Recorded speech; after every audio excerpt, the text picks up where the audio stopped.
আছে সমস্ত আদায় করিয়া আবার সহি সালামতে আনিয়া বাড়ি পর্যন্ত পৌঁছে। এটা হলো আমার একটা আলোচনা আছে। আর দ্বিতীয় আলোচনার কথা যে আমরা যারা এখনো পর্যন্ত আল্লাহর বাড়ির মেহমান হইতে পারছি না, আল্লাহর হুকুম হইছে না, আমরা আরো করতাম যারা আল্লাহর বাড়ির মেহমান তারা আছে যে আল্লাহর মকবুল জায়গা যখন তারা গিয়ে তশরিফ রাখবা, আমরা বলি দোয়া করতে যেন আমরাও আল্লাহর বাড়ির মেহমান হইতে পারি। আমি আপনারা সামনে পবিত্র কুরআনুল কারীম থেকে এক আয়াতে কারিমা তিলাওয়াত করলাম। এই আয়াতে কারিমার মধ্যে আল্লাহ রাব্বুল আলামিন ফরমাইছেন ইন্না আউওয়ালা বাইতিন মুদিআ লিন-নাস। আল্লাহ রাব্বুল আলামিন দুনিয়ার মধ্যে সর্বপ্রথম মানুষের ফায়দার লাগিয়া যে ঘরটা বানানো হয়েছিল এই ঘরের নাম হইল আল্লাহর দরবার বসন। এই পৃথিবীর মধ্যে যখন কোনো ঘর ছিল না, গাছ বৃক্ষ তরুলতা যখন কিছুই ছিল না, তখন ছিল একমাত্র আল্লাহর দরবার বসন।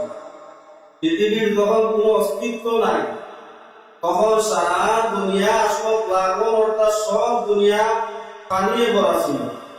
ওই সময়ে আল্লাহর ঘর দেখানো আসলে এটা হলো গোটা পৃথিবীর মধ্যস্থ মাঝখান।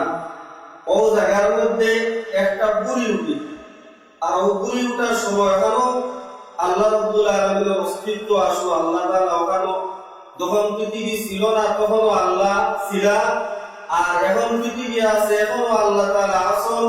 যখন এই পৃথিবী আবার থাকতো না, কিয়ামত হইয়া সব শেষ হয়ে যাইব, তখনও আল্লাহ তাআলা থাকবা। আল্লাহ তাআলা সব সময় বিদ্যমান। গতিকে আল্লাহ তাআলা ফরমাইছে আমি মানুষের জন্য, মানুষের হিকমতের জন্য, মানুষের উপকার হওয়ার জন্য সর্বপ্রথম যে ঘর আমি আল্লাহ বানাইছি, ঘরের নাম হইল বাইতুল্লাহ, আল্লাহর ঘর কাবা শরীফ। এই আল্লাহর ঘর কাবা শরীফের চতুর্পার্শ্বর যে জায়গাগুলা, এই জায়গাগুলোর নাম হইল মসজিদুল হারাম। এখানে আমরা হরমও করি। গতিকে আমরা হাজী সাহেব যারা হজের মধ্যে যাই বা উমরা যারা যাই, তারা ও জায়গার মধ্যে বেশি অংশে নামাজ পড়ার চেষ্টা করে। কারণ আল্লাহর নবী মুহাম্মদুর রাসূলুল্লাহ সাল্লাল্লাহু আলাইহি ওয়াসাল্লামের ফরমাইতা কেউ যদি মসজিদুল হারামের মধ্যে একটা রাকাত নামাজ পড়তে পারে, তাহলে আল্লাহ রাব্বুল আলামিন তার নামাজের মধ্যে 1 লক্ষ রাকাত সওয়াব লিখে দেন। সুবহানাল্লাহ।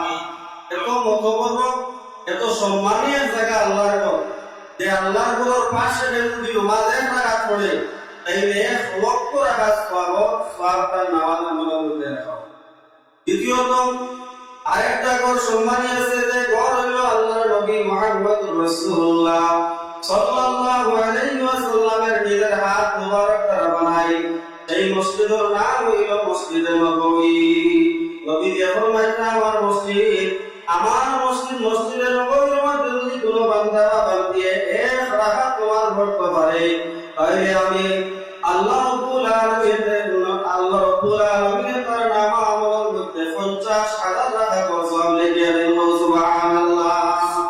আরেকটা মসজিদ আছে যেটার নাম আমরা জানি ফিলিস্তিনে অবস্থান করছে, যে মসজিদ মসজিদুল আকসা। এই মসজিদুল আকসার ব্যাপারে ইসলামী ইতিহাসের মধ্যে আছে এটা সর্বপ্রথমে আমরা মুসলমানের কিবলা। ওই মসজিদুল আকসার ব্যাপারে নবীরা ফরমাইতে যদি কোনো মানুষ গিয়ে মসজিদুল আকসার মধ্যে 1 রাকাত নামাজ পড়তে পারে, তাহলে তার নামাজের মধ্যে 25,000 রাকাত সওয়াব লেখা হবে। সুবহানাল্লাহ।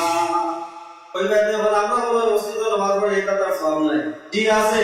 যদি কোনো বান্দায় বাড়িতে একাকী অবস্থায় 1 রাকাত নামাজ পড়ে, আর মসজিদ তার নিদর্শন ছাড়া মসজিদে গিয়ে যদি জামাতে 1 রাকাত নামাজ পড়ে, তাহলে তার বাড়ির যদি 27 রাকাত নামাজ পড়ে, আর মসজিদে গিয়ে জামাতে সহিত যদি 1 রাকাত নামাজ পড়ে, তাহলে বাড়ির 27 রাকাত পড়িয়া যে সওয়াব পাইতে আসলো, মসজিদে জামাতে 1 রাকাত পড়লে তার নামাজ আমলের মধ্যে কতটুকু সওয়াব লিখে দেওয়া হয়। সুবহানাল্লাহ। তাই আমরা পুরুষ যারা আছি তারা মসজিদও জামাতের সহিত নামাজ পড়লে আমরা 27 রাকাত সওয়াব পাই। কোন রিওয়ায়াতের মধ্যে আছে 25 রাকাত সওয়াব। আমরা বাড়িতে নামাজ না পড়িয়া, বিশেষ কারণ ছাড়া বাড়িতে নামাজ না পড়িয়া পুরুষকে মসজিদে গিয়ে জামাতে নামাজ পড়তে হবে। যেমন আমি আপনারা সামনে নবীর হাদিস তেলাওয়াত করলাম, আল্লাহর নবী ফরমাইতা আল হাজ্জুল মাবরুর লাইসা লাহুল জাযাউ ইল্লাল জান্নাহ।